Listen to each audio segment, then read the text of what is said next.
Do you actually have to be on cocaine to be on this podcast?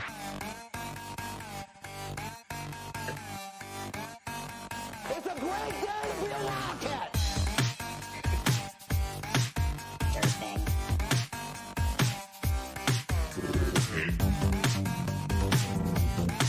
Durfing.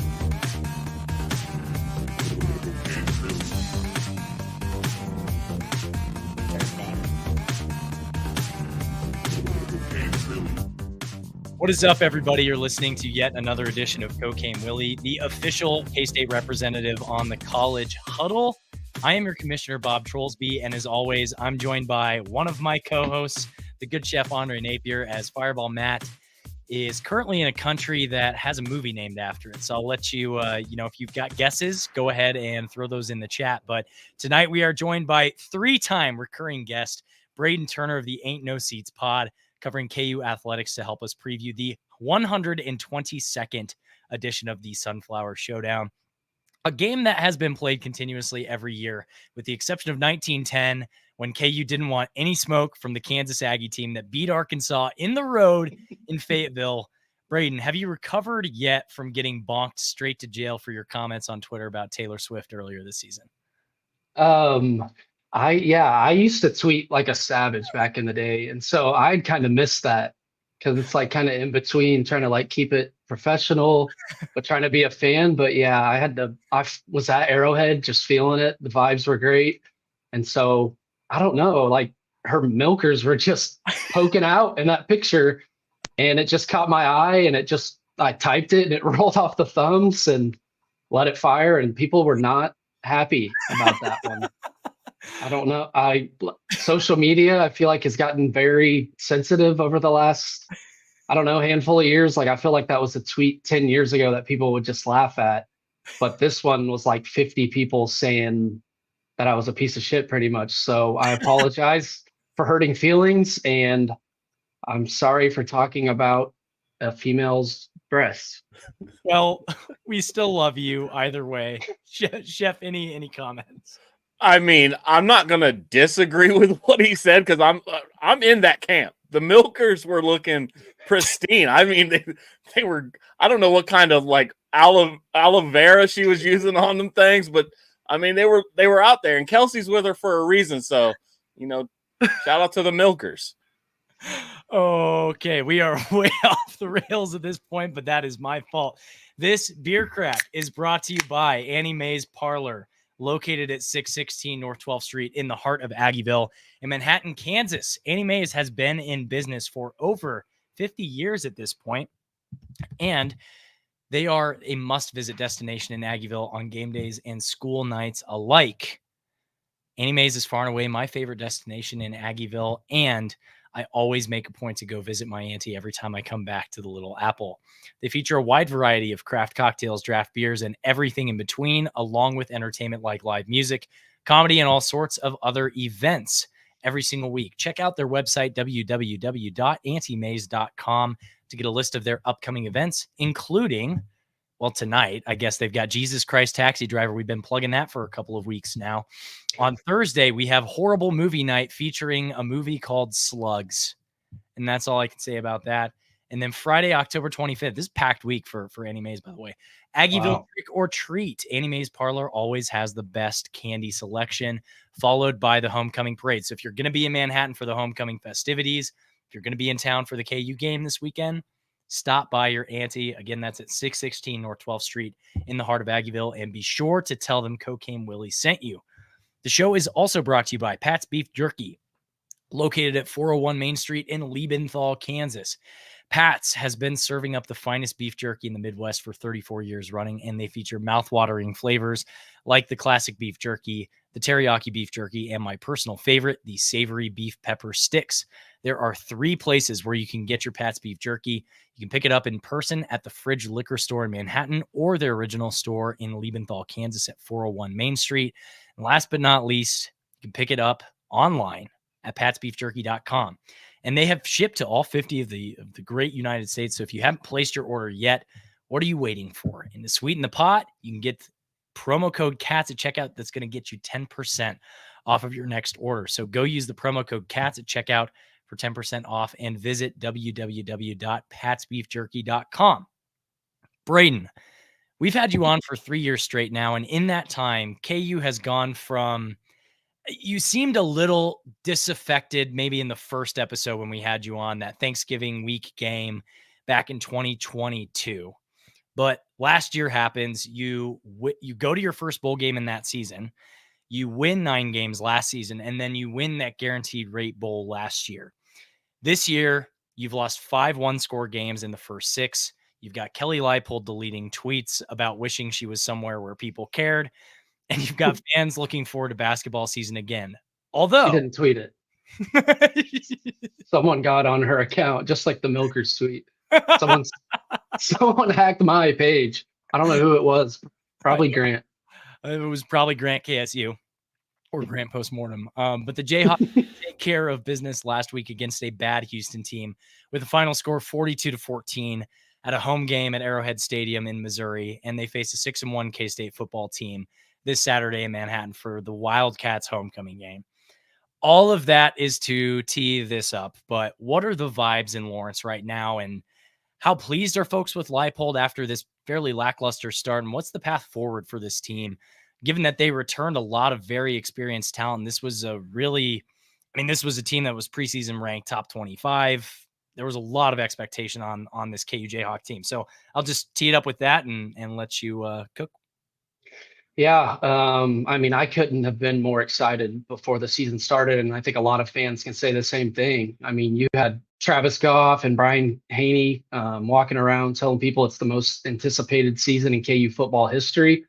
And that might be true. I mean, the Orange Bowl year obviously was huge, but no fan expected that or really expected a huge year. I know Reesing had played the year before, but no one expected a massive year. So obviously you talked about last year and how many games they won, and they were still competitive even with injuries to both quarterbacks. I know you just talked about the K-State game, the Texas Tech game. Ballard finished both of those games and they could have won both. So excitement was through the roof, ranked. Their win total was 8, and they've never been to 3 straight bowl games in program history. So it was a huge season. They still could get to a bowl game, but yeah, you talked about all the guys coming back.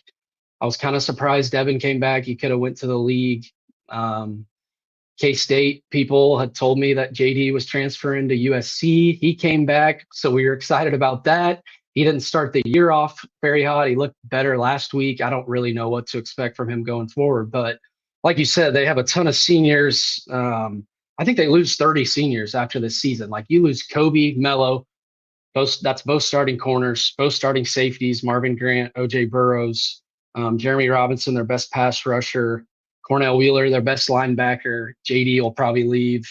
They lose Highshaw. They lose Neal. They lose their top 4 receivers, Lawrence Arnold, Quentin Skinner, Luke Grimm, Trevor Wilson, the hero in the KU State game last year in Lawrence. Awesome catch when he caught that punt at midfield to help us secure the victory and end the 14-game losing streak to the Cats. So yeah, they lose so many guys, 30 seniors or so, I said. So this felt like it needed to be the year. I kind of said that during last season. So it is frustrating because you talked about the 1-score games. The Illinois game felt like we could have just pounded it all game, ran it with Dev, and they kind of went away from that, started airing out with JD. The UNLV game, West Virginia, they're up 11 with 3 minutes left. And then the TCU game, they could have won that game where just missed tackles, and the defense has been good, but in the best times or the biggest parts of the game, they haven't gotten the key stops. UNLV, Illinois, West Virginia, TCU. So it's tough because that's kind of how the fans have judged the defense, is they haven't been able to get big stops, but they've been asked to get so many stops, and the offense hasn't been able to put together key drives late in games either. So yeah, I don't know. I mean, I guess winning a game last week helps things, but I don't really know what the outlook is for the rest of the season. You're 2-5. You'd have to how many games left? got- 5. You got 6 left. You'd have to go what, 4-1 to make a bowl? Yeah. And obviously making a bowl is cool. And winning a bowl is awesome, but obviously the juice behind bowl games isn't the same as it used to be. You guys know that. People sitting out. It's still a huge accomplishment. Like we lost to Arkansas, and that kind of sucked. But then you won a bowl game last year, and it was exciting. It's their first bowl win in almost 15 years. So, like I said, it would have been first time in program history they make 3 straight bowl games, which I guess they still could do it. But it's just so frustrating because it feels like even if they're 1-3 in the league, if they were 2-2, I know it'd still be a long shot because BYU and Iowa State haven't lost, but they could maybe be in Big 12 title conversation if they were even at 2-2. And losing both West Virginia and Arizona State games is really frustrating. Like I feel like you should have won one of those, especially West Virginia. But yeah, now it's just I don't know. Maybe I'm spoiled, and I know it's been rough since 2009 until Leipold got here. But I don't know what there is to play for. I guess the rest of the year. I know you got this. No. I don't know. It's like you're playing to make a bowl game, and yeah, you want to end the streak against K-State, but you had all these expectations. You were ranked. Your win total was 8. Like a Big 12 title appearance was really the goal for fans, and that was just the main goal for KU players. And it kind of sucks for a guy like Devin Neal who literally came back just to make it to a Big 12 title game, and now obviously it feels like there's no chance for them to do that.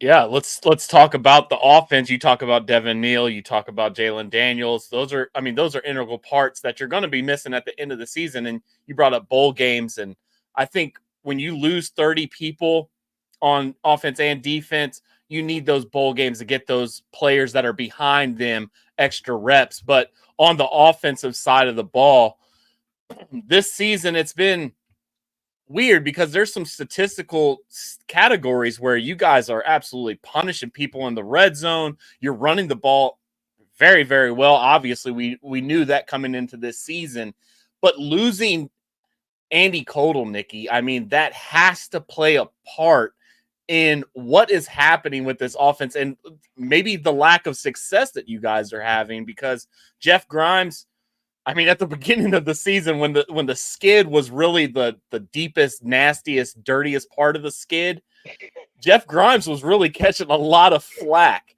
And man, oh man, he rebounded with this Houston game. But tell me what's happening with this offense and what can we expect? Because we got used to what Kotelnicki was bringing, and it was a lot of shifts and a lot of weird stuff. And if you watch that Penn State offense, it's exactly what he was doing at KU. God. So tell me what good. I know. Tell me what is happening with this offense and what can K-State fans expect?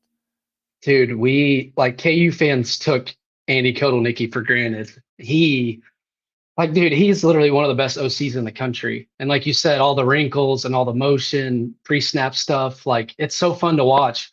He was so good that our only complaint was like the sugar huddle where they would rush up to the offensive line and people didn't like that. Like that's the only issue with him. Our offense, like nationally, people would talk about Kansas's offense. You guys saw it.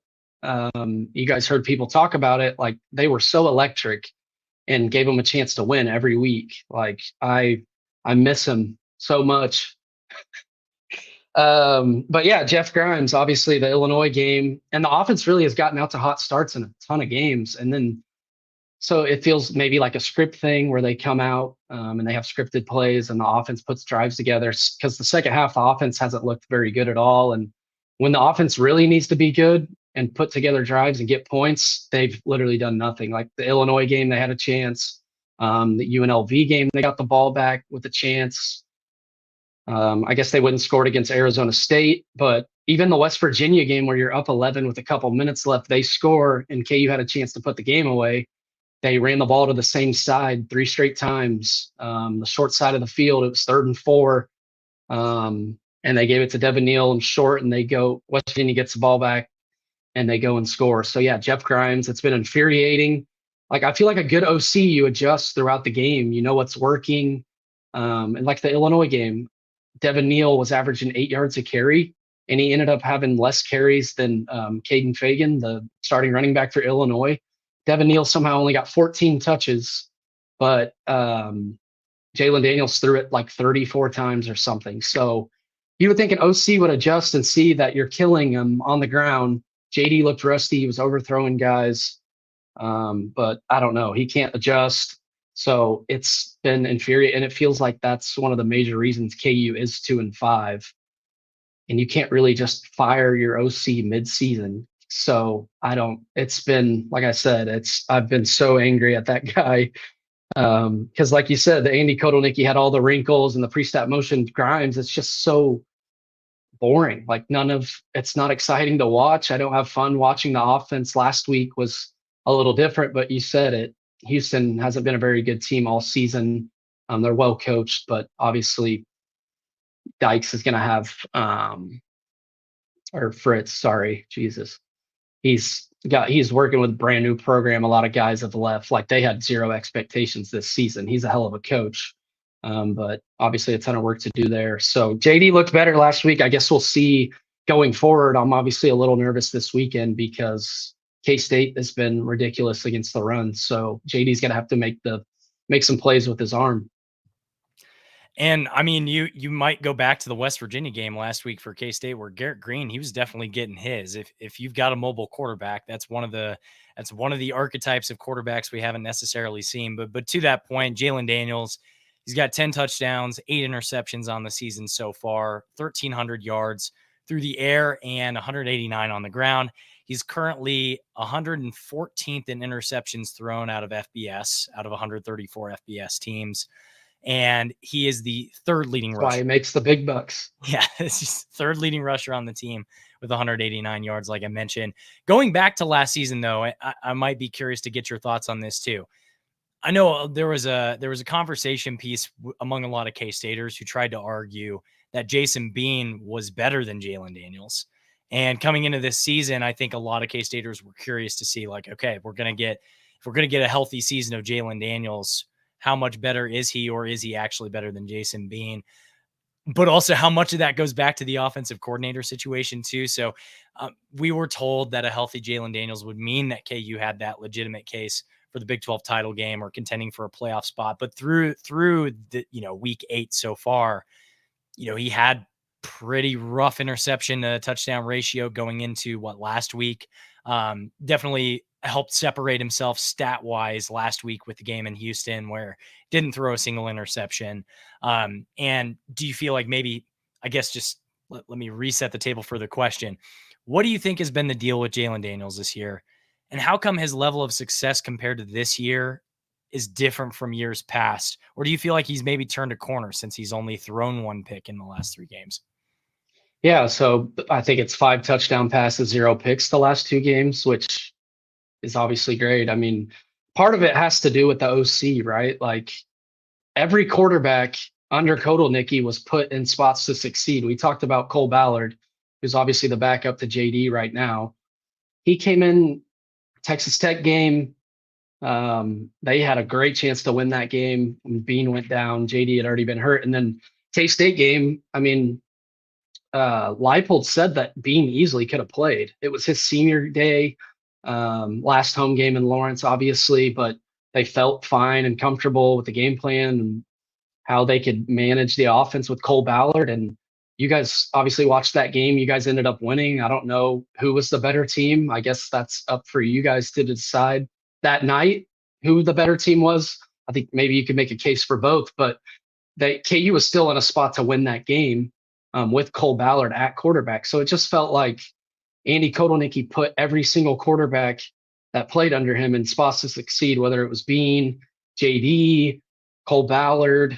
I'm trying to think who else would have played QB under him. But you guys saw Jason Bean. It felt like his great moments were maybe better than JD's, but his bad moments were really bad.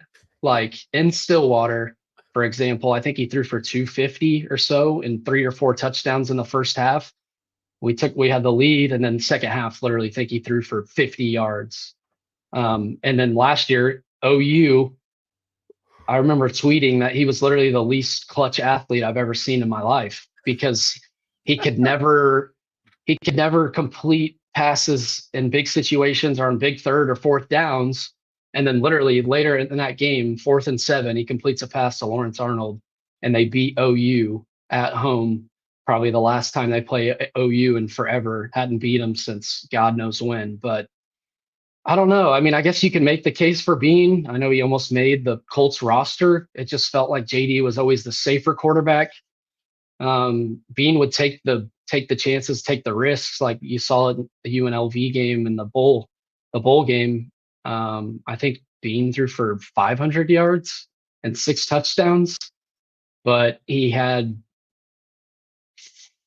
3 or 4 interceptions. But then Kotelnicki wasn't calling plays for that game. So it's like, I really don't know. I mean, like you said, JD's been around the program long enough to where some of the decisions he's made this year have just been baffling and mind-blowing. I mean, the Illinois game, KU has the ball driving right before halftime, and they can just take it into half with the lead, maybe go get points. He throws a pick 6 on a bubble screen where the guy wasn't open. The UNLV game, same thing. They could have had the lead going into half, ball coming out of half. They're in UNLV territory with a chance to put points on the board. He throws a pick inside the 10. They return the pick all the way inside the 20. It's like that's a 10 to 14 point swing plus a momentum swing in both of those games. So he's been here since 2019, 2020. Yeah. And it feels uncharacteristic for him to make those types of decisions. So I don't know if it's him and Grimes. Like there's been KU fans that say that Grimes was trying to make the reads for him pre-snap, like telling him where to throw. I don't know if that's true. I don't know if I really believe that, but Grimes also made comments about JD not being on the same page with the receivers. These 3 receivers that he's throwing to have been here since 2019, 2020. I was going to say, aren't they all seniors? We're close. Yeah, like Arnold and Grimm, I think were here before Skinner was, but the whole thing with Grimm and JD was how they would always get extra work in since they were freshmen at KU and how they had this great rapport. He's been throwing to those dudes for 4 or 5 years at practice and games. So I don't know how that would be the case. I don't know what JD was doing this summer. Like I've heard he wasn't really around the team a ton. Out in Cali, baby. He's out in Cali. That's kind of what I've heard. So maybe it's a rapport thing. Maybe the players are upset about that. I have no idea. But like we said, KU was in spots to win all 7 games so far. Like there hasn't been a game where they got blown out. It sounds so stupid, but you legit could make a case for them being 6-1, 5-2. They're 2-5. Yeah, and Kelly Ford does that. What is it? The what if rankings, and KU I think is 16th coming into this week in the what if rankings, where if you flip every 1 score outcome, they would be 6-1. Yeah, it's pretty nuts. It sounds so stupid, but I feel like if Andy Kotelnicki was our OC, Jesus, what are you screaming at? It's my dog. Freaking Amazon driver comes to the door and rings the doorbell. Drives me insane, dude. Like I feel it's so easy to play the what if game as a fan, but I feel like if Andy Kotelnicki was the OC, we would literally worst case be 5-2. And I don't know if you guys think that's stupid or if other K-State fans listening think that's stupid, but like we scored 51 points against UCF last year when Jason Bean completed 8 passes. That's called being a good OC and adapting to what's working. We ran the ball 51 times or 59 times for 400 plus yards against UC. Like UCF's a good team. Malzahn's a good coach. He's won a national title. John Rice Plumlee was the quarterback. Like that was a good team. I think it was like a 3-point spread. KU literally just ran it. Like you guys do that. Like K-State's been dominant up front for so long, and they've always had good running backs. Like if you've seen it in college football where if you literally can't stop it, you just keep doing it. The other team knows what's coming. Like they literally scored 50 plus on UCF, beat them by 30 when we threw 12 passes the entire game. And Like, I'll tell you what. I'll tell you I what. would- This season, you got a running back that could do it, but you might not have the OC that wants to give it to him every single time. Because Devin Neal, he's the truth. Lawrence native. He is. I mean, is there a better story for KU football than Devin Neal coming back for his senior year and having? He's got what, damn near 700 yards rushing. He's like 16th. He's maybe top 3 in the Big 12 in rushing, and the dude is a stud. The Daniel Highshaw behind him, I heard Leipold said he might not play. I don't know if I'm misquoting him or anything, but he's also a very dependable running back. Highshaw may be a little bit banged up, but give me the running back report, because you sound, from everything that I'm listening from you, it sounds like you want to run the ball more. Maybe just run the ball more, and you might have that 5-2 record, that 6-1 record. What's up with the running backs? Why are they not getting the carries? Maybe not. Maybe I shouldn't ask that because it's the OC answer, but like, give me the running back scoop. Yeah, so they're 6 a carry. They've been around the program for a while, both.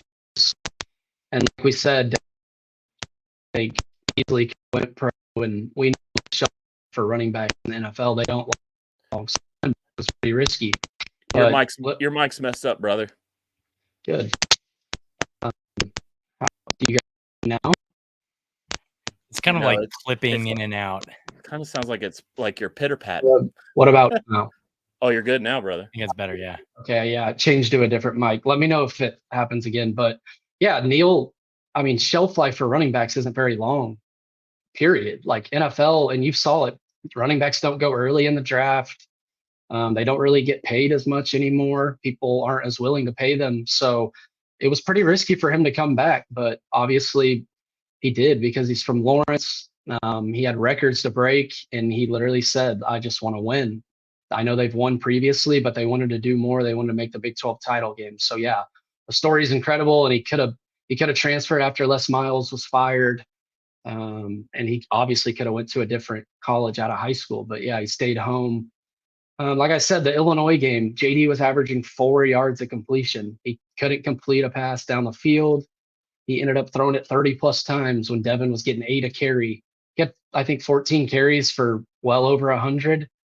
And if you're not going to give Dev the carries, give him to Deuce, like give him to Highshaw. And he only had 8 or so carries. I think JD had around 10 rushes, and the whole thing was to keep him healthy, because you didn't have a backup like Jason Bean anymore. So why are you running him that much in the second game of the season? That game in general just really fucking pisses me off. That Illinois game, I know they're good, they're ranked, they've beaten good teams. Bielema's a good coach, but they should have smoked Illinois. Like, they were just dominating them up front. And whatever, I'll start getting pissed. But it's kind of the story of the season. UNLV, like they had the lead. They were marching down the field to go up 2 scores. They ran it with Dev, 9-yard gain. It was 2nd and 1 inside the 20. He runs a fucking bubble screen, throws the ball backwards. We lose 8 yards. We end up kicking a field goal or missing a field goal, whatever. Like, the dude just murders our momentum every single time. And it's unbelievable. But yeah, those 2 running backs are incredible. Devin, 73 yards away from becoming the all-time leading rusher at Kansas. Okay, so let me ask you this then. Versus K-State's #1 rushing defense in the Big 12, I think it's like 15th nationally. Does he get that record this game? I was thinking about that before, because I was going to look and see how far he was away. I honestly think that's a good question. I mean, 73 feels like a lot against K-State's defense. I'm trying to think of what running backs have really went off against you guys this year. I know we talked about Green last week at QB, but like, even CJ Donaldson's been a good running back. He didn't do anything. I know Ollie hasn't been great. Early in the season, Tulane's running back kind of got us. You know, He was sneaky. He had like a couple 30-yard bangers, but outside of him and Like No, Arizona didn't run it no, effectively, did they? after that first drive, they did nothing. So yeah, I mean, pretty good running back. BYU, maybe it was a fluke game and all that happened, and they were getting short field. But yeah. How are they doing this? Mormon magic. It's Mormon magic. They stunk last year. Hey, I think they were second to last on the odds list to win the Big 12. Like it was like 3.5 or 4.5 wins. And Sataki was on the hot seat coming into the season. And maybe not hot seat. It was a warm. It was prove it year for him. Yeah, it was a warm seat for sure. But man, I guess.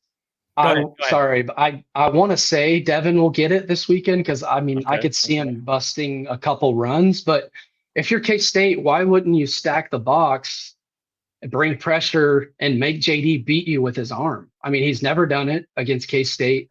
This year, he's probably had one super efficient game last week against Houston, which that's a tough team really to judge. We talked about that.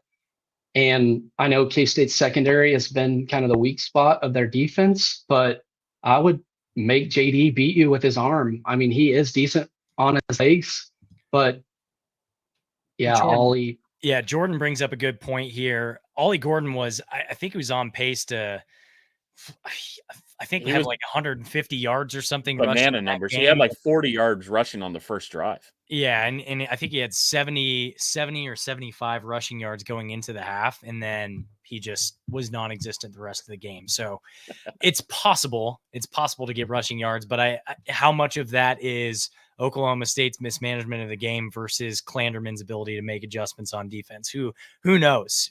But I mean, I think Colorado had like 30 carries for negative 50 yards against you guys on the ground or something. Negative 29 yards rushing in that. Yeah, it was the sack numbers. The sack numbers really help our stats, but I mean, if you even take out the stats, Colorado had like 17 carries for 40 yards. So I mean, realistically, our run defense is really good, but we are getting to the quarterback to like mitigate some of those rushing numbers. But I wouldn't say that we're an elite rushing defense, but we are, we'll get after you and we'll make it look like we are. Yeah, and the defense has gotten better, certainly week over week, and especially that DB room continues to come on a little bit more. But speaking of DBs, I do want to talk about the pass catchers for KU. You've got, I want to talk wide receivers and tight ends because Jared Casey may be one of my favorite stories of KU of all time. But Luke Grimm, he's been Daniels' number one passing option this year. He's got 363 yards.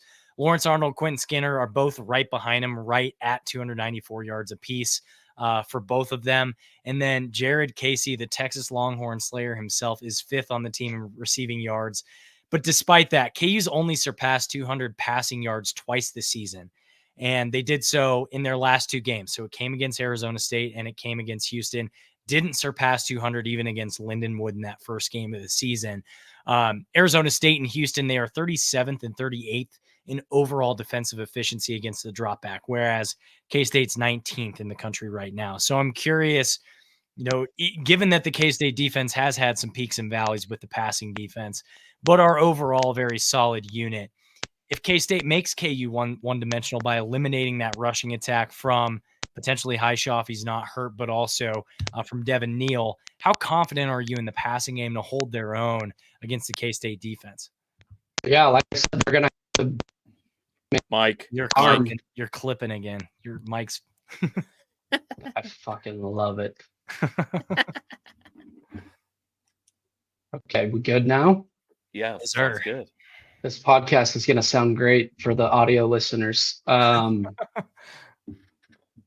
was I saying, boys? Oh, yeah, JD's going to have to make plays with his arm. I already said it. Like, yeah, KU can run it effectively here and there, but JD's going to have to make throws on third and short to move the sticks. He's probably going to have to make plays on his feet. So, I mean, I do love our receiver room. I feel like none of them are going to, like, blow you away. Like, they're not can't-miss prospects. And you're not going to watch their film and be like, oh, my God, he's so good. Like, Quentin Skinner can be a burner. At times he can field. Luke Grimm's about as consistent as it gets. LJ Arnold's been rock solid for years now. But like you said, it's been so inconsistent through the air with JD that there's going to be weeks where they just put up absolute duds. Like as good as Grimm has been, he had 3 catches for 6 yards against UNLV. Last week, he had 1 catch for 9 yards. Lawrence Arnold's had a week where he had 1 catch for 5 yards. So they're solid receivers. They've put up good numbers for years now. So I trust them. I trust them to make plays. Skinner has come along the last few weeks.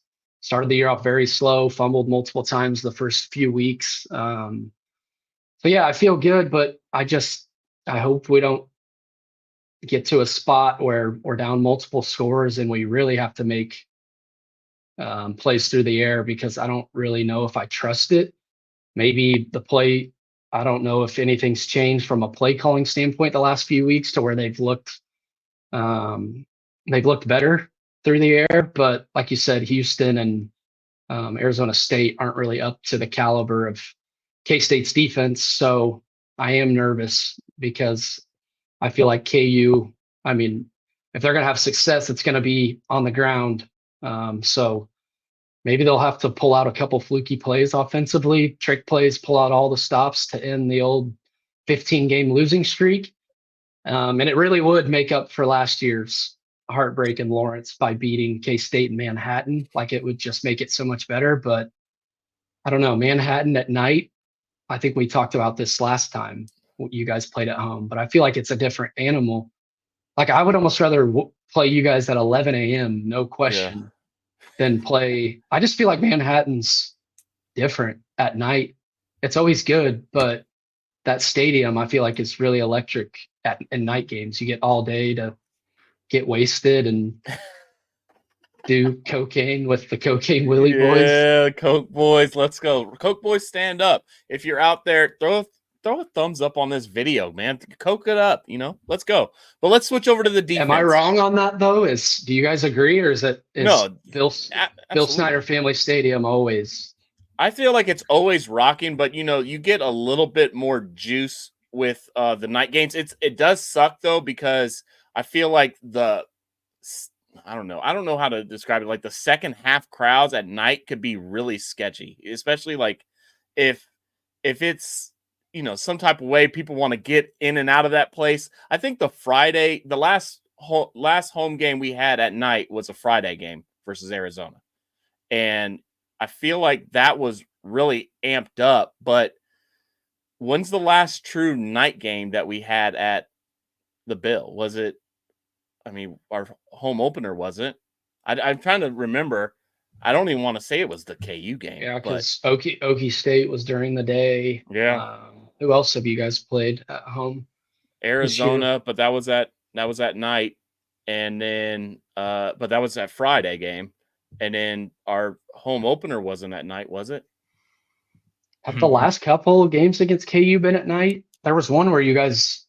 I feel like, or was that the last game where you guys clinched the Big 12 title? I mean, the last one was Iowa State at home last year in the snow. Oh, Jesus Christ! That's the weirdest game of all time. Just kept hammering.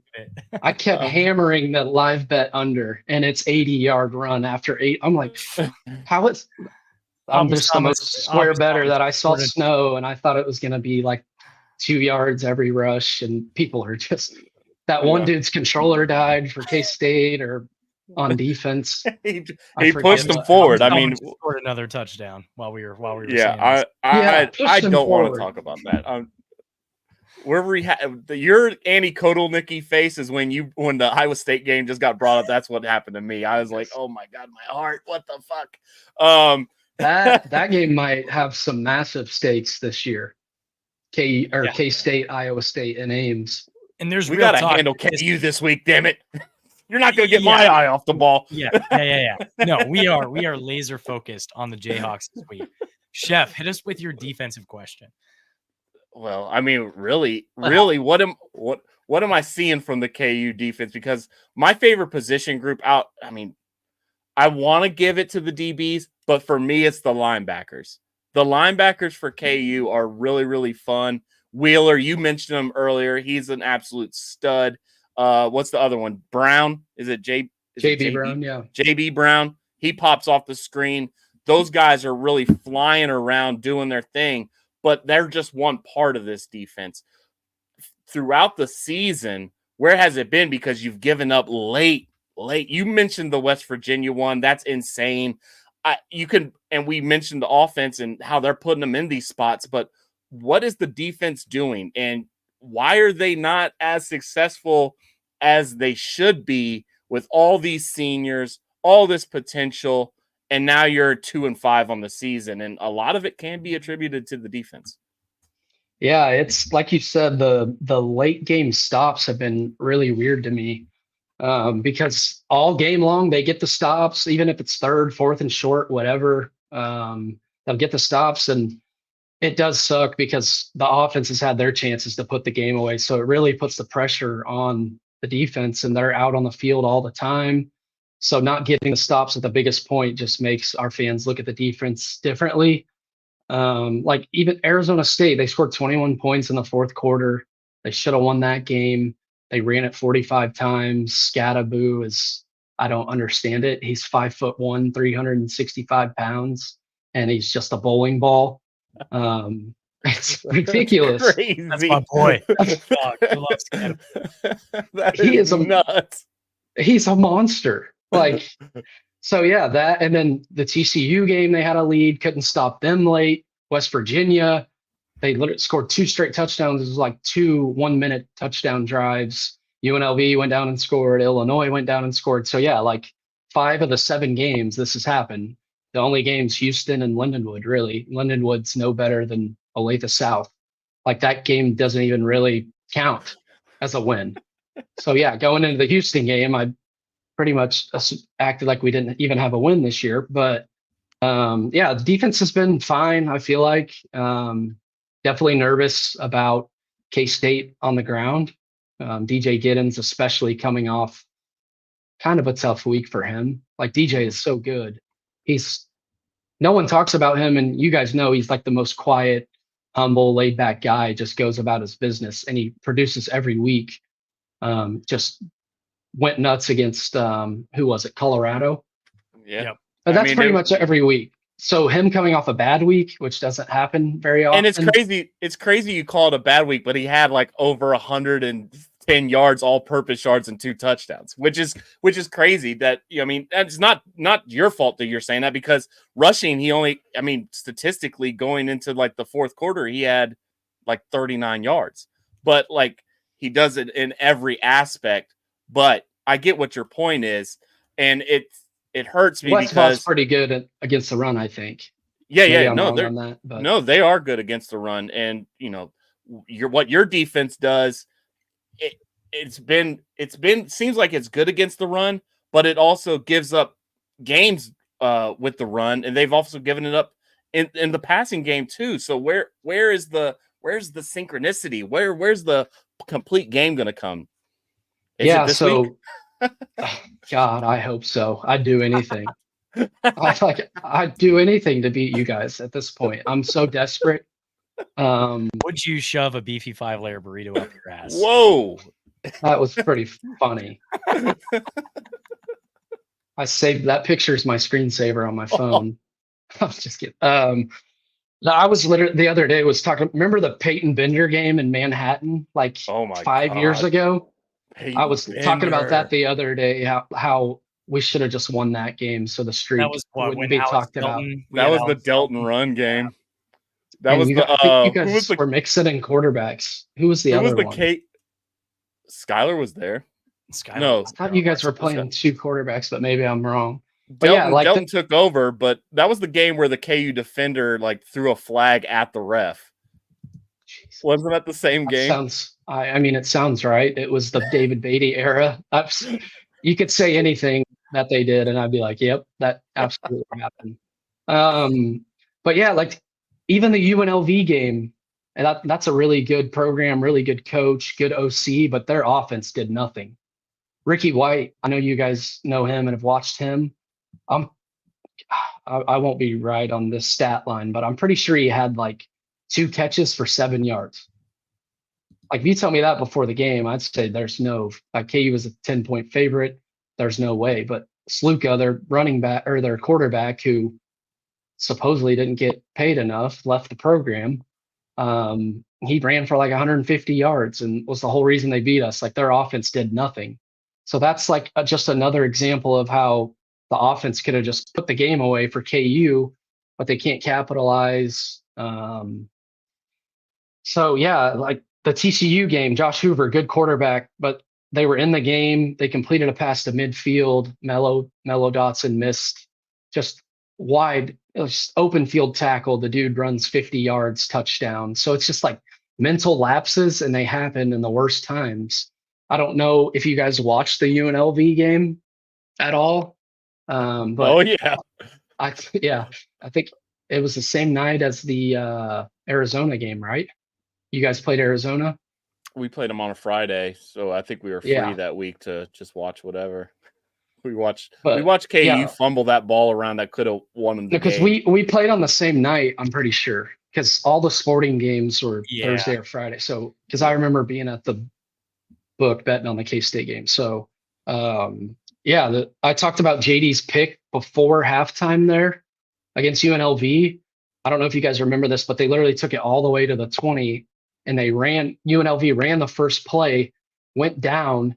They had a timeout, and they just didn't call it. Like they refused to call a timeout. They could have spiked it or called a timeout to kick a field goal, but they snapped it literally with 1 second. Time expired. They're at the 30-yard line.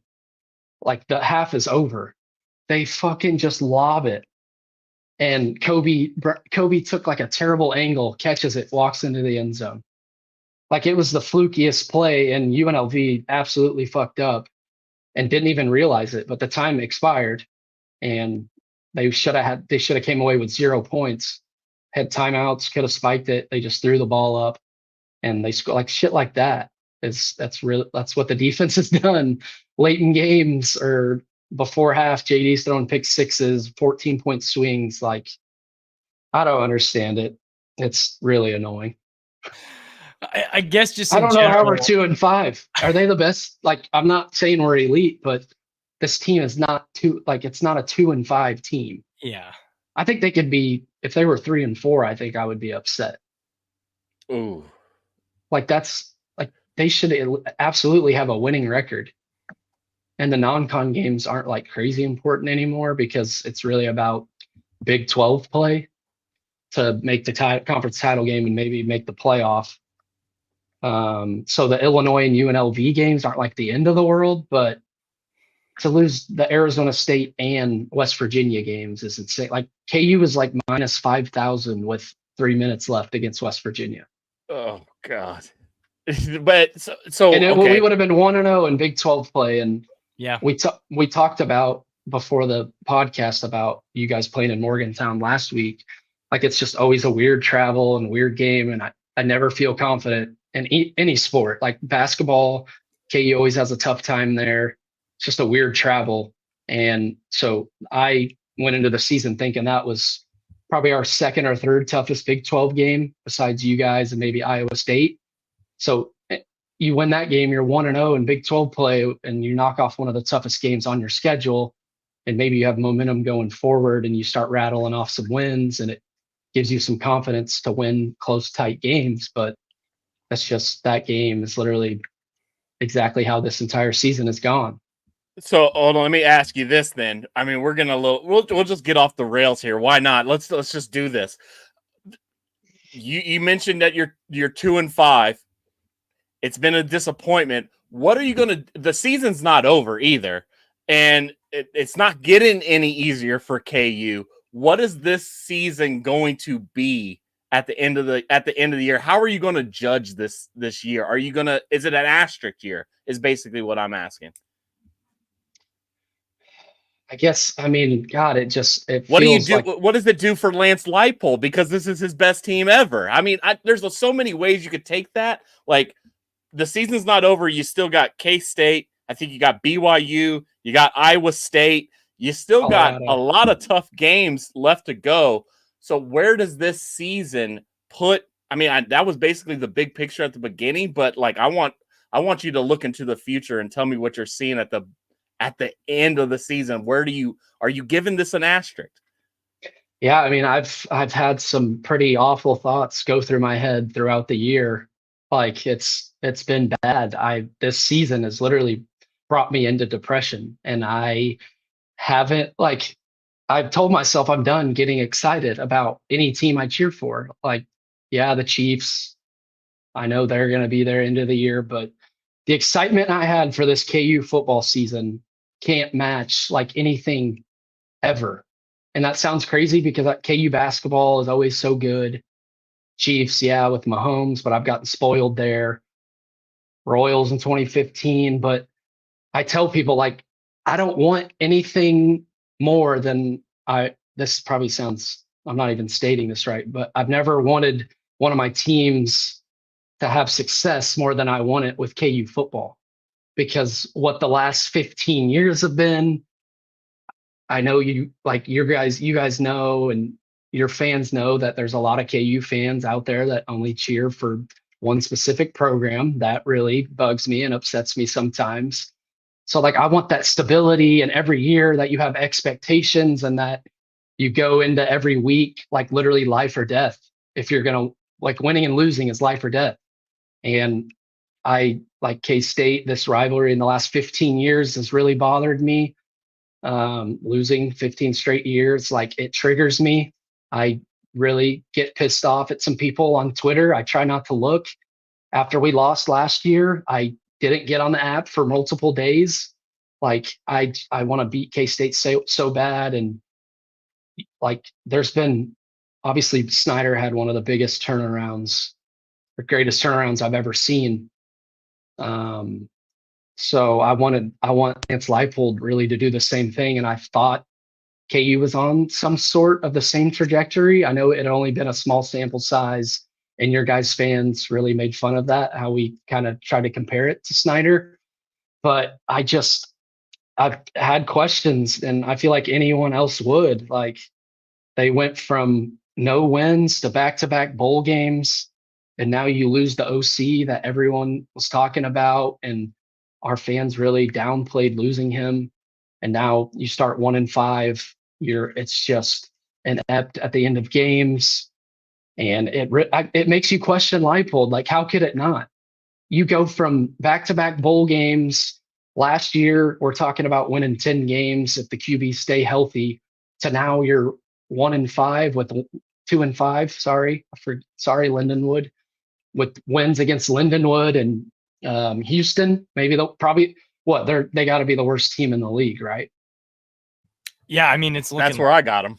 Yeah, I got them there. Like it. So yeah, Houston's got to be. So those are your 2 wins, and I know all the games have been tight, but look at all the shit that happens at the end of these games. Like as a fan, you just have to question these things, and obviously that's been a huge topic. Is Lance Leipold a fraud without Andy Kotelnicki? I don't know. I know the games, like I said, they've been 1-score games. They could be 6-1, but I guess it just makes you question everything, and it makes you question where the program's going to be after this year. I mean, you lose 30 seniors. Jeff Grimes is still under contract for another year. Woo! So I don't know what they're going to do with him. We lose your top 4 receivers, top 4 running backs, whole secondary, best pass rusher, best linebacker. I don't know where they're going to be next year. I don't know what the expectations are going to be, but it just makes me nervous because I'm sure there's going to be some fans that jump off the wagon, jump off the boat after one bad year because we were slowly getting all the fans on board. And now after a 1-5 start, now they're 2-5. I don't know how the fans are going to feel, how the support's going to be going forward. Like, these are just questions I'm asking myself as a fan, and I don't know. I'm nervous. So big picture, looking at this matchup specifically, KU versus K-State, what do you think KU is going to have to do when you look at all 3 phases of the game in order for them to come out on top on Saturday? Well, keys to victory, if you will. Those K-State bastards somehow are just unbelievable on special teams for the last 9,247 years. And somehow in every Sunflower Showdown, there's a special teams touchdown for you guys, or we muff a punt at the 1 yard line like we did 2 years ago to start the game. Last year, Trevor Wilson muffs a punt at midfield where we literally would have started at the 40-yard line. Like, so special teams is obviously always a huge thing against K-State. I don't know how you guys do it, but you literally see like special teams Twitter accounts, K-State Twitter accounts, because they're so good at special teams for some reason. Shout out to Special Teams U. And also, you should have just kept Sean Snyder around longer, because that's obviously the key to our success there. That was really smart, hiring Bill's son to be the special teams coach. Like, what could go wrong? But yeah, I guess, like I said, pull out all the stops, trick plays. I think obviously through the air, K-State can be had, but I don't know if I trust JD enough yet. Like, I need to see more from him, a bigger sample size, couple more games. We've been hit or miss against the run. Like, Arizona State pounded it on us, but K-State just, it feels like it's like, yeah, you can maybe slow them down a little bit, but when you have Giddens and Avery, who is just, Avery is unbelievably fast, obviously. And I feel like he's underrated as a thrower. Like, everyone kind of labels him as a running QB. And then you watch him last week, banged up. He made all the throws in Morgantown. I think it was it Jace Brown he hit on the bomb? I don't know. It was a beautiful deep bomb, perfect touch. So I'm sure you guys know that. Like, people act like Avery's just a running quarterback and can't make throws. And people need to see more, but there's some weeks where you just don't need to make the throws because you're dominating on the ground. And you have DJ Giddens, who, DJ's, I think he's as good as anyone in the country, probably anyone in the league, at least. I know you got RJ Harvey and Ollie Gordon kind of. There's nobody outside of Ashton Genty that I would trade DJ Giddens for. Have you seen his rushing yards prop for this week? No, he's versus UNLV this week, right? Yeah, 198. God, and they're good against the run. Yeah, that's nuts. That's insane. But yeah, I guess he's going to win the Heisman. So yeah, I'm just saying, like, on any given Saturday, I'm taking DJ. Like, I'm riding with DJ. He's insanely good. And he's done it for years now. And K-State they have hogs up front every year. What's new? Like, they lose 2 guys to the league and then they just pound it up front and kill you on the ground. So K-State beef. I don't know. I guess I don't know like what the status is on Avery. I know he was banged up, came back in against Colorado. So maybe if he's limited with his leg, like, he did not even sniff running the football against West Virginia. And I kind of had a feeling, but now he kind of went a week without taking any big hits. I would assume he's more willing to run it against KU unless the injury is actually bad, but shoot him up with some cortisone or however you pronounce it and get his ass out there. Yeah. Well, I think he even had a comment in the post game for Colorado. They gave him something and he's like, all right, I'm ready to go. So before we let you go, so we've got some listener questions and comments that I want to go through here because you are beloved by a lot of us in K-State Nation. Not as many. There are some folks who maybe don't like you as much for whatever reason, but I know I appreciate you. So, and I also know that Scott Wildcat appreciates you. He says, how do you manage to stay so incredibly handsome and humble despite your devilishly good looks and your fame when you were on the E60 documentary, which for those who are listening to this who are unaware, there was a Chiefs-aholic E60 documentary on ESPN that Braiden was a guest star in. Well, we gotta put this out there. He's a diehard K-State fan that actually graduated from K-State, and then he owned a bunch of warehouses around the Midwest. So shout out to his Xavier Bobadar. Yeah, he got his degree from Kansas State, and it led him to great things. Now he's living a great life. He made a ton of money from those warehouses. So shout out to Manhattan. But I guess we just had to let it be known that he was a K-State fan. I had to get something on you guys. It's been 15 years of misery. Dude just loves good ball. Chef, you want to take the next one? We'll just alternate through these.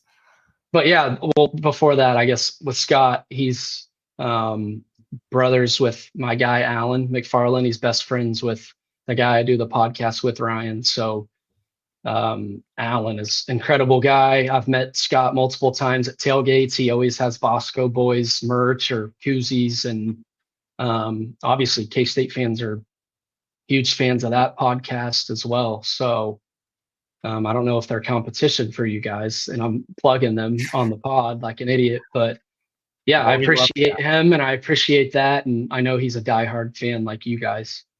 Yeah, we love Scott. Scott is no my competition here. We're all complimentary of each other. I think we've had every other K-State pod, at least someone from one of those pods on. So yeah. Shout out to Scott. Love my boy. I'll always rock with Scott. Now your boy right here, he's coming in with a question. This is your boy King Joel. This is a Twitter beef, that's been going on for a while. I mean, it might be one-sided, to be honest, but from what? I don't know, but I'm gonna read this verbatim, and I'm gonna quote my boy King Joel.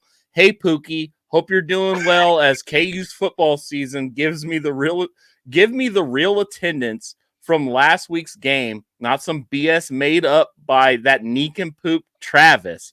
And in fact, tell me that there were hella seats. Hella seats. I actually went and counted every single head. There was 76,343. Just like every Sunday at Arrowhead, sold out, packed crowd to watch the 1-5 Jayhawks take care of one of the best teams in the Big 12 in the Houston Cougars.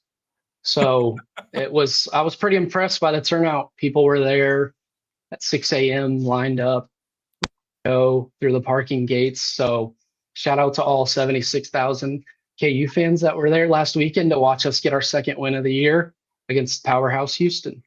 I love it. I love it. So Scott chimes in again with, he wants, and I hope you prepped something for this. He wanted your Mount Rushmore favorite K-State football players, and in exchange, he provided his for KU. K-State? His for Oh, KU. you wanted K-State. He wants your Mount Rushmore of favorite K-State football players, and he provided his Mount Rushmore of favorite KU football players as an exchange. So his is Devin Neal, Bill Whittemore, David Winbush, and Joe Deneen. And the Joe Deneen one may just be because he fathered Jackson Jett. I don't know. Isn't that his brother, Joe Deneen? Oh yeah, no, yeah, his brother. He brothered Jackson Jett. I'm an idiot. Yeah, one of the brothers went to K-State, fullback or whatever. Two of them. Yeah, Jett. We got Jett now. Yeah, he's a special teamer. Special teamer. That's disgusting. We gotta win one of these games.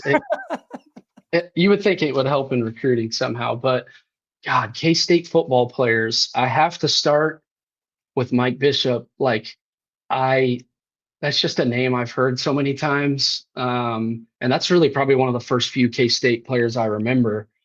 He was obviously super electric. I think he was a Heisman candidate, or at least in talks. I know they made it to the Big 12 title game. Sorry to bring that up.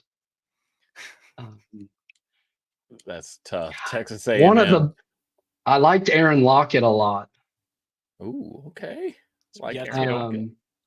Bishop and Lockett. Yeah, him and Kev played together, right?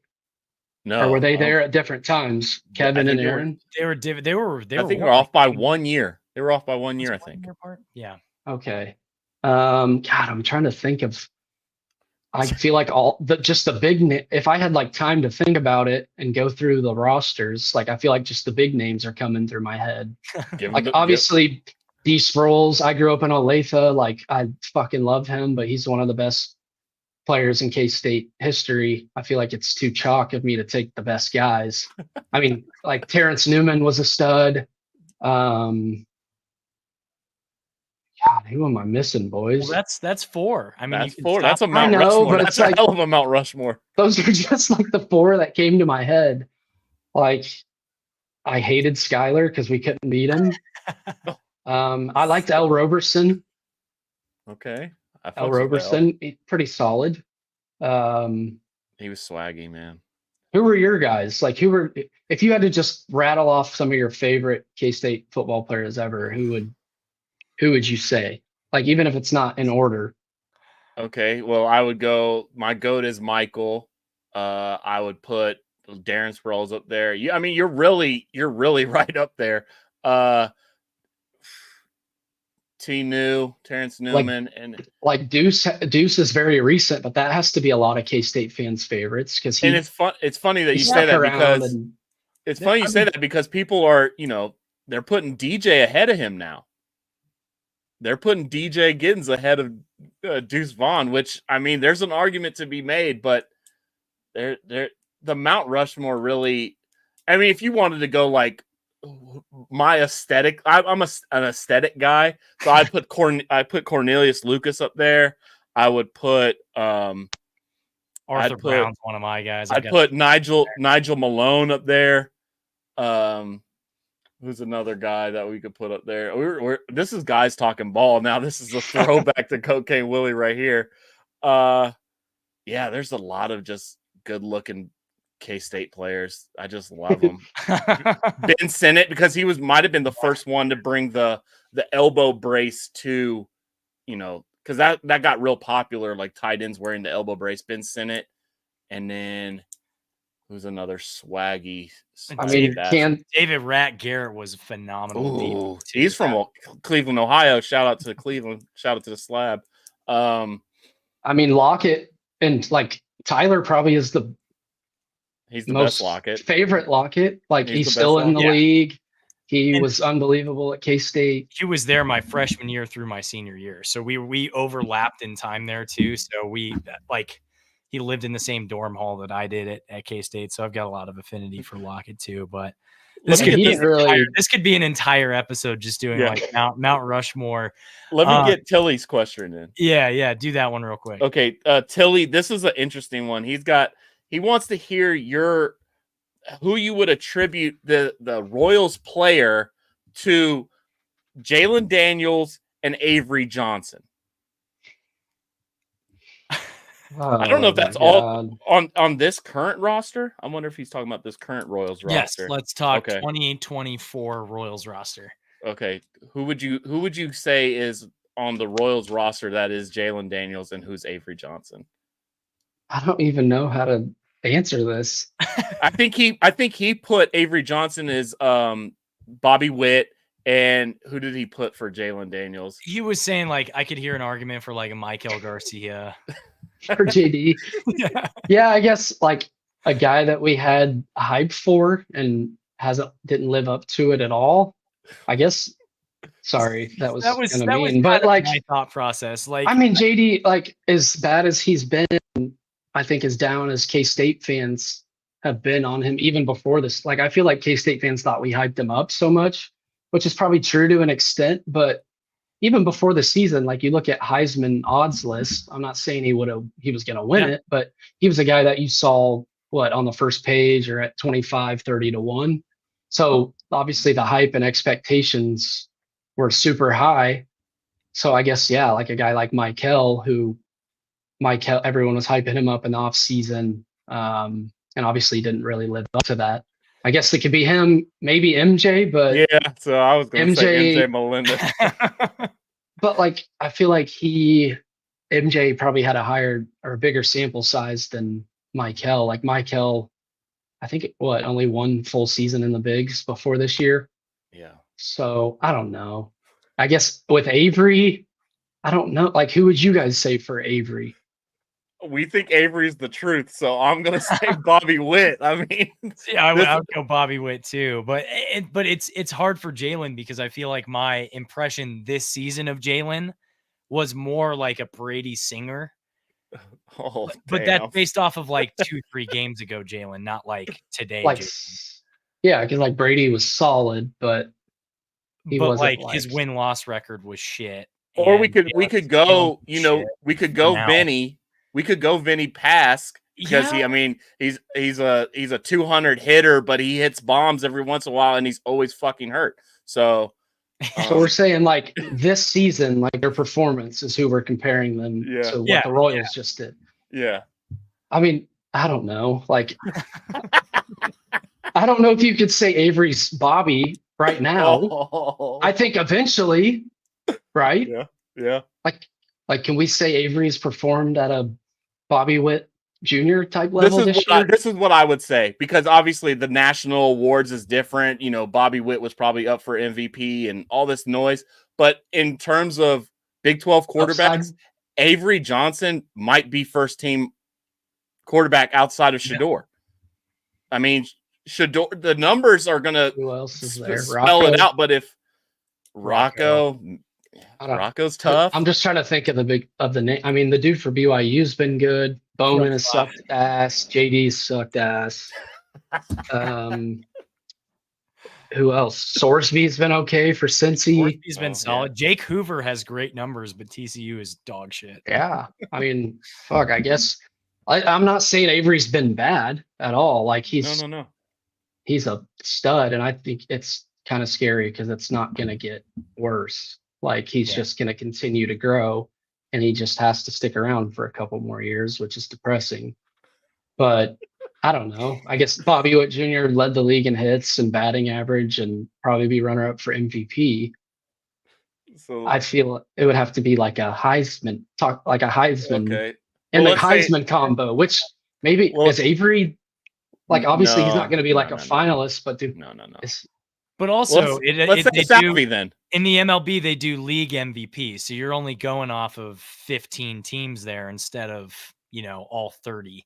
Let's say Salvi then. But he had the most hits in the entire major leagues and the best batting average. No, totally. No, but like Avery, I don't know who else you'd compare him to because it's just like the flash and the upside. Yeah. And like what other Royals player would you really pick? Like Cole Reagans? Oh, like a pitch, like one of the like Lugo. Because it's not like it's not like Lugo's older than me.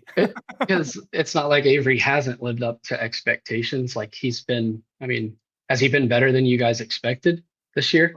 That's a good question. I think he's on par. I think he's. Everybody had high expectations for him for the most part, so there was a lot of pressure put on him, and I feel like in the first couple of games, let's just say it was more hit or miss than it's become. He's shown that he's improved game over game, week over week, every single week. Like he's becoming more poised as a passer. Yeah. He hasn't had to rush the last two games really. Well, he did against Colorado, but they had to eliminate that from the game because of the injury. And then in the last game against West Virginia, he was one-dimensional and had incredible numbers passing the ball. So exactly, I think he needed one of those games too, for sure. That's the thing that you could say. I mean, going into the season, he was the word on the street was that he was a running back playing quarterback, and now you get fans have gotten their jabs in, and I think they got him in even after the Tulane game that you guys won.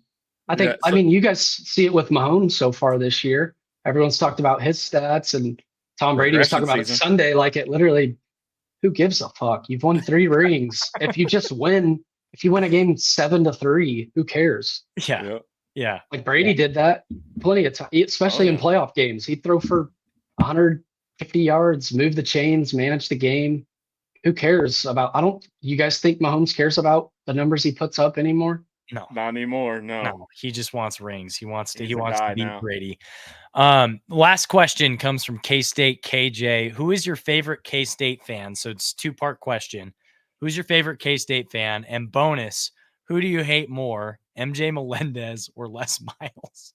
Jesus. Is this like K-State fans like in my everyday life or K-State social media? Let's two-parter. Yeah, do two-parter.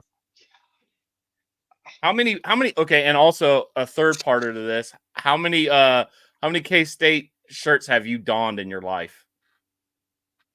Have I had in my collection? Yeah, how many that you wear regularly? Were you ever a K-State t-shirt fan forever?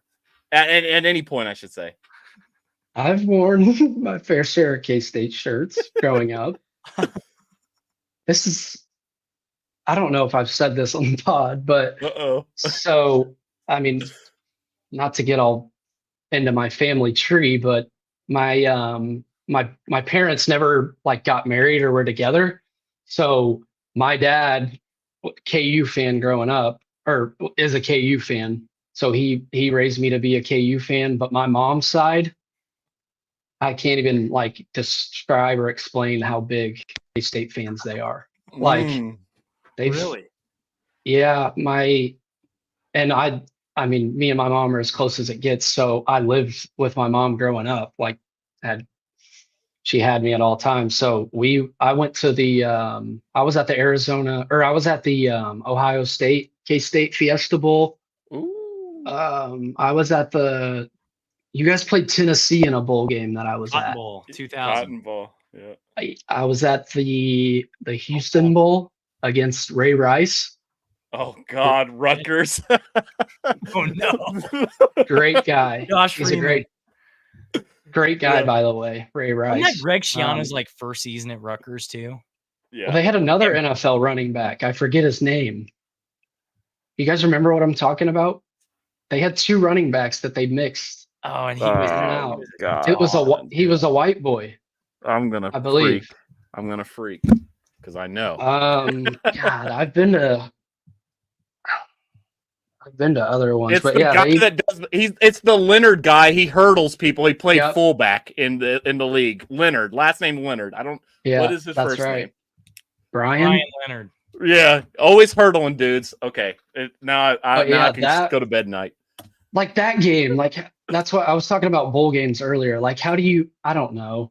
I could tell like the juice was off for that game. Like the Houston Bowl against Rutgers. Like it was on NFL Network. I think I remember. Yes. Yeah. Yeah. It was. It was. Yep. So like I Which guess was it a was new different. channel. It was a new cable channel at the time, I think. So it was. I guess it was different back then because people didn't sit. But yeah, like I don't know. I sound like a terrible fan, but I wanted to make more than just a bowl game this year. So now that your only goal is to make a bowl, it's just like I'm not as excited every Saturday. I don't know if that makes sense, but I don't know. When's the last time K-State started 1-5? Like you guys are usually pretty all in at this point of the year. Like you at least have a chance. It was We've for the had Big 12 some title and Yeah, we've had some stretches where we're bad in conference play, but Bill would always, schedule cupcakes. So we'd always start 3-0, and then we might like lose the first 3 conference games and then mess around and sneak into a bowl game. But it was never you're 1-5 and you're just praying to make a bowl game. It was like, we'll eventually get there. But back to like my family stuff. Like they had season tickets, like the row behind Bill Snyder at Bramlage, like where he sits kind of by like the scorers table, like 4th row behind the bench or whatever. Like they had season tickets, the row behind him for like 70 or 80 years. Wow. And then they've had season tickets for football, like midfield or whatever, for the same length. So like they just disperse the tickets to certain family members and they all switch going to, like they all love K-State. And maybe this is in my head, but I swear on my life that they don't love me as much because of who I cheer for. Like I'm not like they just hate KU and I don't blame them. But they hate KU and they don't like me as much because of who I cheer for. So I guess my favorite K-State fans would be someone in my family, but on Twitter, maybe your guys' pod, because I feel like no one else. I mean, who I like Mike Stanley, Great Brody's guy. dad. I would love to meet Brody someday. I think that shit is so cool to me. Like, for sure. it's super inspiring. Taylor Brait or whatever, the guy that just loves K-State more than anyone. Like some KU fans think it's corny, but I think it's cool how much he loves K-State and brings it's his that job, stuff, so, yeah, Wildcat and the recruiting picks or whatever. I don't know. I feel like I'd have to think about this one. I mean, there's some that hate me. Like I mean, Joel and like K-State, like KJ doesn't like me. I don't know. Like, so it's just weird because social media is not It's not a real thing. No, it's Right.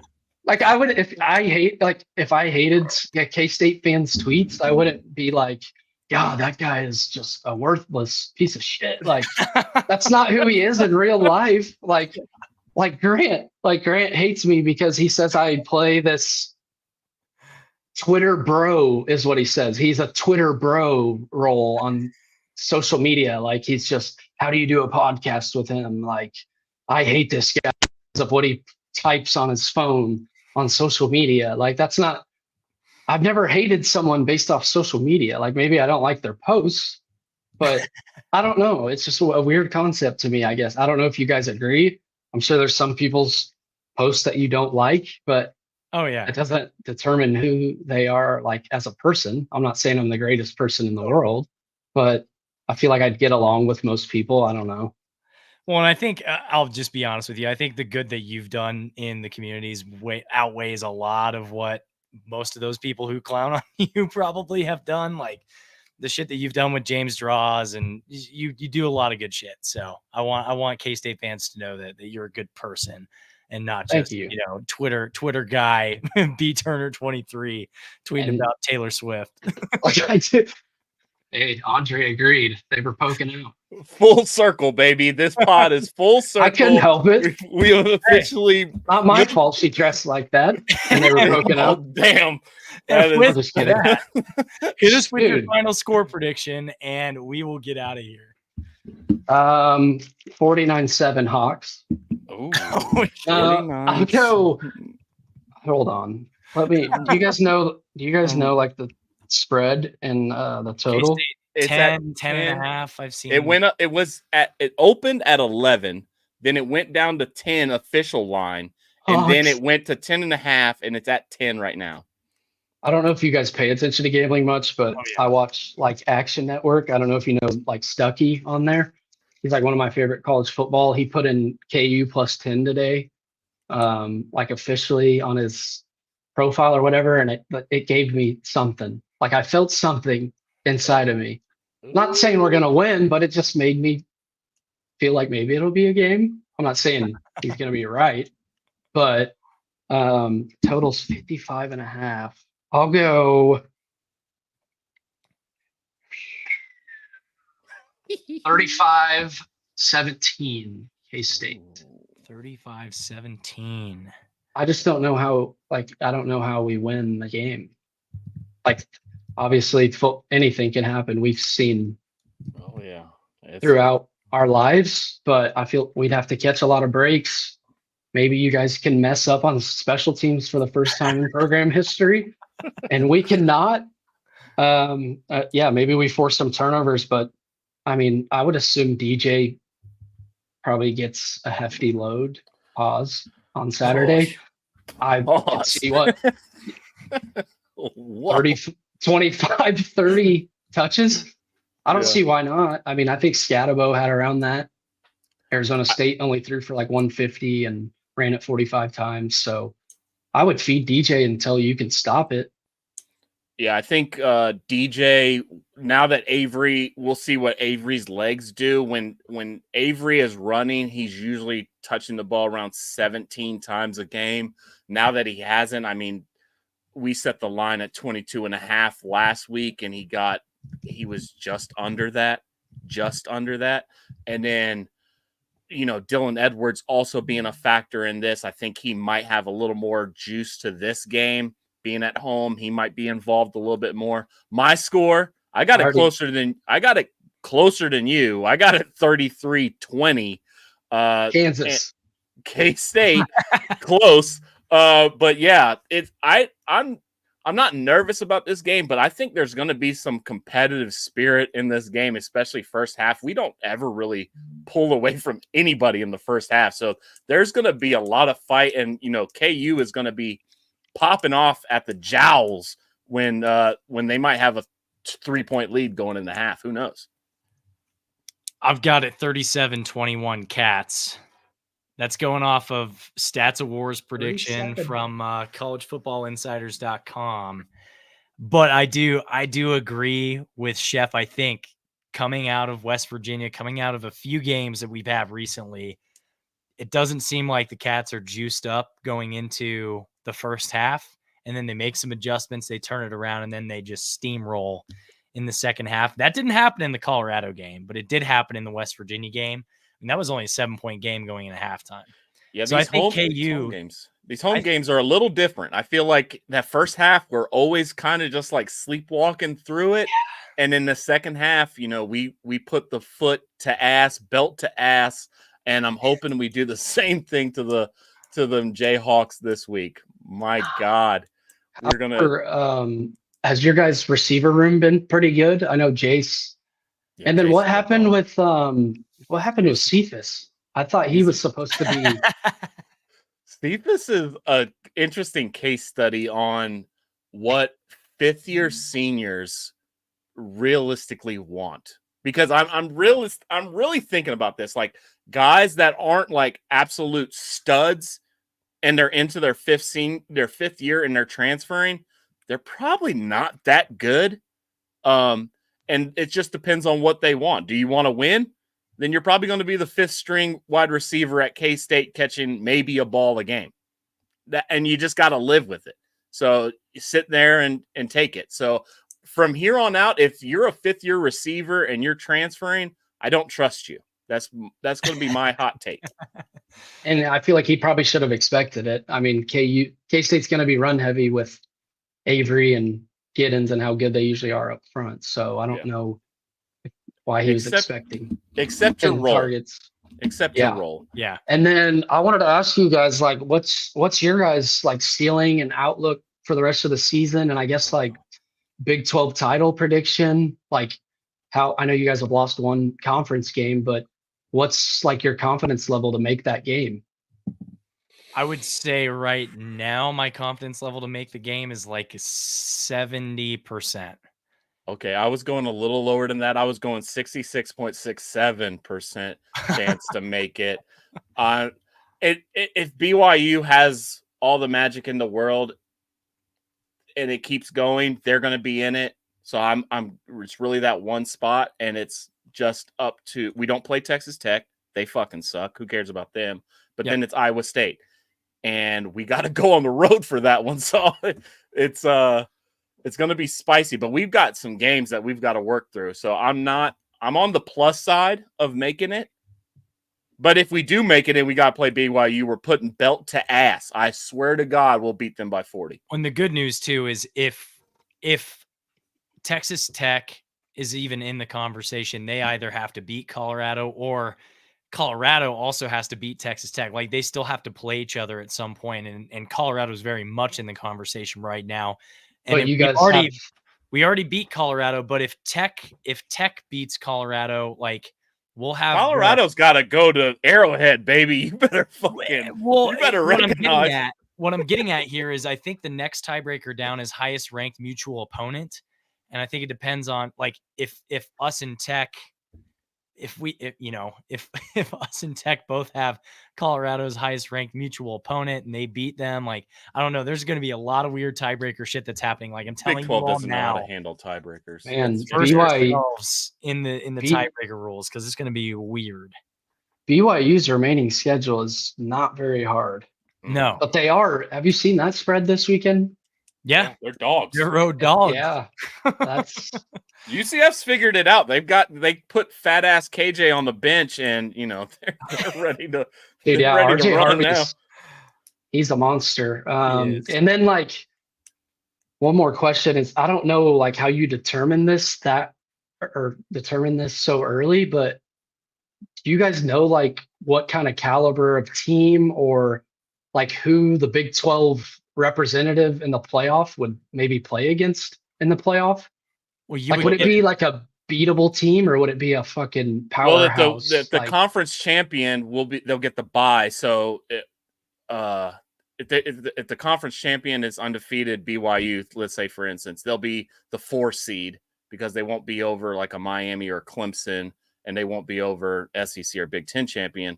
So they'll be the 4 getting a bye, and that means they'll play the 5-12 matchup. So it'd be like a UNLV or a Boise State as the 12 seed versus fucking take your pick, Georgia or Tennessee or somebody like that, and they'll get fucking slaughtered. So it doesn't. Ashton Genty will have 38 carries for 11 yards against you guys. Yeah. He could. I mean, 11. And then my last thing is if it's K-State, Iowa State, in Dallas, good God. It's going to be in a row. That- Three conference wins in a row is what that would shake out to. Because you'd have the last game of the season, the Big 12 championship, and then we open with them in Dublin, Ireland next year. Yeah, that's right. Yeah, you're right. Iowa State? Yes. Yeah. No So way. It's week 0. God, you guys hate it. That's like K-State hates KU, but I see K-State fans just going in on Iowa State all the time on social, like Matt Campbell's a fraud. You can't win more than 9 games. Like here's the other. I actually enjoy watching those games. As a KU fan, you'll get this. So all-time I know with what you're Iowa about to say. State right now, we are 3 games behind them. So we could, what in is it? theory, we're 3 games behind them in the all-time record against Iowa State. It's like 58 to 55 or something. So in theory, K-State could win those 3 games, and within 3 games go from 3 down to tied in less than 8 months. It would be pretty funny. They would be so triggered. Well, Braiden, if Iowa State if they're still undefeated and you guys go there with 1 loss and you beat them, that could potentially be the matchup. I mean, yeah, I know BYU has they have the tiebreaker over you guys, but if they lose this weekend and you guys find a way to beat the powerhouse Jayhawks, probably start feeling good. Yeah, I'm gonna be feeling great, if I'm honest with you. It's a 1-game season. It is a 1-game season. We're laser focused on KU and homecoming. But thanks again a ton for coming on, Braiden. Let the Cokeheads know where they can find you, and we'll give you the final word for whatever else you want to plug. So yeah, my Twitter my Twitter @ is bturner23, and then still doing the podcast. Ain't No Seats. It's a KU pod, so I wouldn't assume too many K-State fans would want to listen. We're recording tomorrow to talk about the game. We've been terrible fans and haven't recorded in like 3 weeks. I haven't left my bed in 3 weeks until we finally beat Houston. So yeah, Ain't No Seats pod on social medias, but yeah, this is the 3rd time. I don't know why you guys keep having me back on, but I appreciate it and I love it, and it's always fun. So I hope it's a competitive game Saturday. Maybe you guys feel differently. You probably want to kick our ass, but I just hope it's a game like last year. That was fun, even though it was heartbreaking. Night games bring a little more juice too. So that they do. But that's going to do it for us today. Once again, shout out to our sponsors, Pat's Beef Jerky and Annie Mae's Parlor. Remember to visit patsbeefjerky.com. Use the promo code CATS for 10% off your next order. Additionally, we are the K-State representative on the College Huddle, which is the largest community of fan-driven content in the nation. So check them out at thecollegehuddle.com and follow them on social media at College Huddle. Last but not least, you can follow our show at Cocaine Willie on YouTube, TikTok, Twitter, or Instagram, or you can follow us individually. I'm at Bob Trollsby. Chef is at Chef Andre Napier, and Fireball Matt is in Morocco, I think. Chef. Incognito mode. Chef. Cocaine's a hell of a drug, baby. We are all coke and no joke. Wildcat country. Let's fucking ride.